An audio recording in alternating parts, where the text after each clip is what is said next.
ಏನು ಹೇಳಕ್ಕೆ ಇಷ್ಟಪಡ್ತೀರಿ? ನೋಡಿ, ದೇಶ ಅಂದಮೇಲೆ ನಾವೆಲ್ಲರೂ ಒಂದೇ. ಇಲ್ಲಿ ಮೊದಲನೇದಾಗಿ ಪುಲ್ವಾಮಾ ದಾಳಿ ಆದಾಗ ಬಹಳಷ್ಟು ಸೈನಿಕರನ್ನ ನಾವು ಕಳ್ಕೊಂಡಿದ್ವಿ. ಆವಾಗ ಇವಾಗ ಮತ್ತೆ ನೋಡಿದ್ರೆ ಮೊನ್ನೆ ಪಲ್ಗಾಮ್ದಲ್ಲಿ ದಾಳಿ ಆದ್ರು. ಅಲ್ಲಿ ಅಮಾಯಕರು ಜನರನ್ನ ಅವರು ಮಾಡಿದ್ದಾರೆ. ಇದು ಅವ್ರು ಹೇಳ್ತಿರೋದು ಏನಂತಂದ್ರೆ, ಒಂದ್ ಸತಿ ನಾವು ಎಕ್ಸ್ಕ್ಯೂಸ್ ಮಾಡಿದ್ವಿ ಅವ್ರಿಗೆ. ಮತ್ತೆ ಇವಾಗ ಈ ತರ ಮಾಡಿದಾಗ ಯಾರು ಸಹಿಸೋದಿಲ್ಲ. ಇಲ್ಲಿ ಮೊದಲನೇದಾಗಿ ಏನು ವಾರ್ ನಡೀತಾ ಇದೆ, ಇದು ನನ್ನ ಪ್ರಕಾರ ಒಳ್ಳೇದೇ ಅಂತ ಅನಿಸ್ತಾ ಇದೆ. ಇದಿಷ್ಟು ವಾರ ಸಾಕಾಗತ್ತಾ ಅಥವಾ ಇನ್ನೂ ಹೆಚ್ಚಿನ ಪ್ರತಿಕಾರ ನಾವು ತೀರಿಸ್ಕೋಬೇಕಾ? ನಿಮ್ಗೆ ಏನು ಅನ್ಸುತ್ತೆ ಮೇಡಮ್ ಆಸ್ ಸಿಟಿಜನ್ ಆಗಿ? ನೋಡಿ, ಇಷ್ಟರಲ್ಲಿ ಅವರು ಬುದ್ಧಿ ಕಲ್ತ್ರೆ ಒಳ್ಳೇದು.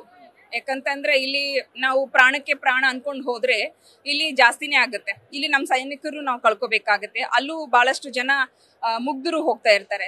ಹಾಗಾಗಿ ಇಲ್ಲಿ ಅವರು ಬುದ್ಧಿ ಕಲ್ತ್ಬಿಟ್ಟು ಇಲ್ಲಿಗೆ ಸ್ಟಾಪ್ ಮಾಡಿದ್ರೆ ಒಳ್ಳೇದು ಅಂತ ನನ್ನ ಅನಿಸಿಕೆ. ಅವ್ರ ಕಡೆಯಿಂದನೂ ಅಣುಬಾಂಬು ಅವೆಲ್ಲ ಸೆಟಪ್ ಮಾಡ್ಕೋತಾ ಇದ್ದಾರೆ. ಇದಕ್ಕೆ ಏನ್ ಹೇಳಕ್ ಇಷ್ಟಪಡ್ತೀರಾ ಮೇಡಮ್? ನಾವೇನ್ ಕಮ್ಮಿ ಇಲ್ಲ, ನಮ್ ದೇಶ ಏನ್ ಕಮ್ಮಿ ಇಲ್ಲ.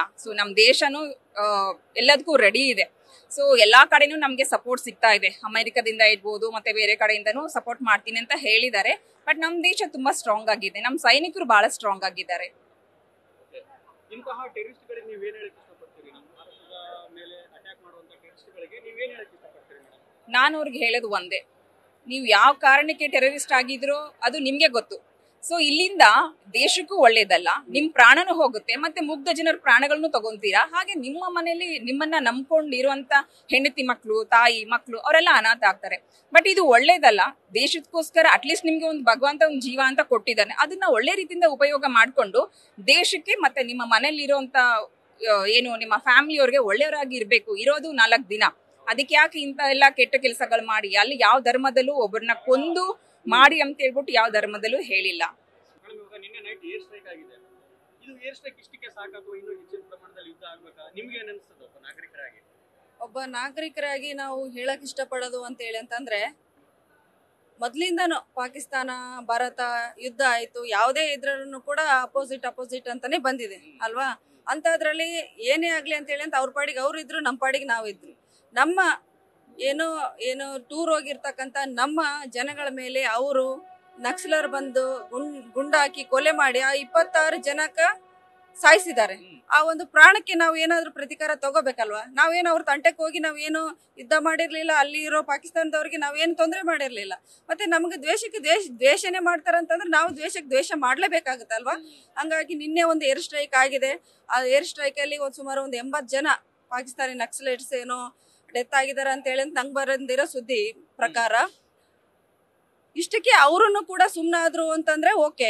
ಅಕಸ್ಮಾತ್ ಇನ್ನೂ ಹೆಚ್ಚಿನ ಮಟ್ಟದಲ್ಲಿ ನಮ್ಮ ಭಾರತ ದೇಶದ ಮೇಲೆ ಇನ್ನೂ ದಾಳಿ ಮಾಡ್ತಾ ಬಂದು ಅಥವಾ ನಕ್ಸಲೈಟ್ ಅನ್ನು ಕಳಿಸಿ ಎಲ್ಲೆಲ್ಲೋ ಬಾಂಬ್ ಅದು ಇದು ಮಾಡಿಸ್ತೀವಿ ಅಂತ ಬೆದರಿಕೆಗಳಂತೂ ಬರ್ತಾ ಇದಾವೆ. ಅವರು ಮುಂದೆ ಮಾಡ್ತಾರೆ ಅಂತ ಹೇಳಿ ಅಂದ್ರೆ ಅದ್ರ ಪಾಕಿಸ್ತಾನದ ಎಷ್ಟಿದೆ ಅದ್ರ ಅಪ್ಪನಷ್ಟು ಕೂಡ ನಮ್ಮ ಏನು ವಾಯುಸೇನೆ ಇರ್ಬೋದು, ನೌಕಾದಳ ಆಗಿರ್ಬೋದು, ಮಿಲಿಟರಿ ಆಯ್ತು, ಸೈನಿಕರಾಯ್ತು, ಅವ್ರ ಅಪ್ಪನಷ್ಟು ನಮ್ಮ ಭಾರತದಲ್ಲಿ ಇದ್ದಾರೆ. ಅವ್ರೇನ್ ಮಾಡ್ತಾರೆ ಅದಕ್ಕೆ ಅಪ್ಪನಷ್ಟು ಮಾಡೋಷ್ಟು ನಮ್ಮ ಭಾರತಕ್ಕೆ ಗೊತ್ತಿದೆ, ಮಾಡೇ ಮಾಡ್ತಾರೆ. ಇದು ಅವ್ರು ಮಾಡಿದಕ್ಕೆ ನಮ್ಗೆ ಇಲ್ಲಿಗೆ ಸರಿ ಹೋಗಿದೆ, ಇಲ್ಲಿಗೆ ಸ್ಟಾಪ್ ಆಗ್ಬೋದು ಅಂತ ಹೇಳಿ ಅಂತ ನನ್ನ ಭಾವನೆ. ಹಾಗಾಗಿ ಈ ಒಂದು ನಮ್ಮ ರಾಯಚೂರಲ್ಲಿ ಏನ್ ನಡೀತಾ ಅಂತ ಕಾರ್ಯಕ್ರಮಕ್ಕೆ ಸಿದ್ದರಾಮಯ್ಯ ಅವರು ಬರೋದಿತ್ತು. ಏನು ಕೇಂದ್ರ ಸರ್ಕಾರದ ಬೆಲೆ ಏರಿಕೆ ನೀತಿ ವಿರುದ್ಧವಾಗಿ ನಮ್ಮ ಕಾಂಗ್ರೆಸ್ ಪಕ್ಷದಿಂದ ಈ ಗುಲ್ಬರ್ಗ ವಿಭಾಗೀಯ ಝೋನ್ ಅಲ್ಲಿ ನಾವೊಂದು ಬೃಹತ್ ಸ್ಟ್ರೈಕ್ ಇಟ್ಕೊಂಡಿದ್ವಿ.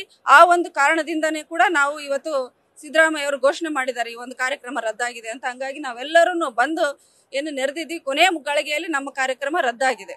ಇದ್ರ ಹಿಂದೆ ಕೂಡ ನಮ್ಮ ಇಂದಿರಾ ಗಾಂಧಿ ಅವರು ಕೂಡ ಈ ಒಂದು ಪಾಕಿಸ್ತಾನದ ವಿರುದ್ಧ ಒಂದು ಯುದ್ಧ ಮಾಡಿ ಜಯಬೇರಿ ಗಳಿಸಿದ್ರು. ಅದೇ ರೀತಿಯಾಗಿ ಏನು ಮೋದಿ ಅವರು ದಿಟ್ಟ ಒಂದು ಹಾದಿಯನ್ನು ಇಟ್ಟಿದ್ದಾರೆ. ಈ ಒಂದು ಹಾದಿಯಲ್ಲಿ ಪ್ರತಿಯೊಬ್ಬ ಭಾರತೀಯರು ಕೂಡ ನಾವು ಅವ್ರ ಜೊತೆ ಇದ್ದೀವಿ. ನಮ್ಮ ಭಾರತೀಯರನ್ನೇನಾದ್ರೂ ಅವರು ಟಚ್ ಮಾಡಿದ್ರೆ ನಾವು ಯಾರು ಕೂಡ ಸುಮ್ಮನೆ, ಯಾಕಂದ್ರೆ ಒಂದು ಪ್ರತಿಯೊಂದು ಹಳ್ಳಿಯಲ್ಲಾಗಿರ್ಬೋದು, ತಾಲೂಕಲ್ಲಾಗಿರ್ಬೋದು, ಜಿಲ್ಲೆಯಲ್ಲೇ ಆಗಿರ್ಬೋದು, ಸ್ಟೇಟ್ ಅಲ್ಲಾಗಿರ್ಬೋದು, ಎಲ್ಲಾ ಮಹಿಳೆಯರು ಕೂಡ ಬೆನ್ನೆಲುಬಾಗಿ ಇರ್ತೀವಿ ಅಂತ ನಾವು ಹೇಳ್ತಾ ಇದೀವಿ. ಈಗ ನಿನ್ನೆ ಏರ್ ಸ್ಟ್ರೈಕ್ ಆಯ್ತು, ಅವರು 89 ಜನ ಸತ್ತೋಗಿದ್ದಾರೆ. ಇಷ್ಟಕ್ಕೆ ಸಾಕಾಗ್ತದೆ ಅಥವಾ ಇನ್ನೂ ಹೆಚ್ಚಿನ ಪ್ರಮಾಣದ ಯುದ್ಧ ಬೇಕು ಅಂತ ನಿಮ್ಗೆ ಅನ್ಸುತ್ತಾ? ನಮಗೆ ಏನು ನ್ಯಾಯ ದೊರೆಯಬೇಕಲ್ವಾ? ಅವ್ರ ಪಾಕಿಸ್ತಾನವರ ವಿರುದ್ಧ ನಾವು ಈ ಒಂದು ಎಲ್ಲಿವರೆಗೂ ಅಂತಂತಂದ್ರೆ ನಮಗೊಂದು ನ್ಯಾಯ ಸಿಗೋವರೆಗೂ ಕೂಡ ನಾವು ಬಿಡಲ್ಲ, ನಾವು ಯುದ್ಧ ಮಾಡ್ತೀವಿ. ನಾವು ಪ್ರಾಣಕ್ಕೆ ಮಾತ್ರ ಅಲಕ್ಷ್ಯ ಮಾಡೋದಿಲ್ಲ. ಪ್ರತಿಯೊಬ್ರು ಕೂಡ ನಾವು ಭಾರತೀಯರಾಗಿರೋದ್ರಿಂದ ನಾವು ಪ್ರಾಣ ಕೊಡೋಕ್ಕೂ ಕೂಡ ಸಿದ್ಧ ಇದೀವಿ ಅಂತ ಹೇಳ್ತಾ ಇದೀವಿ.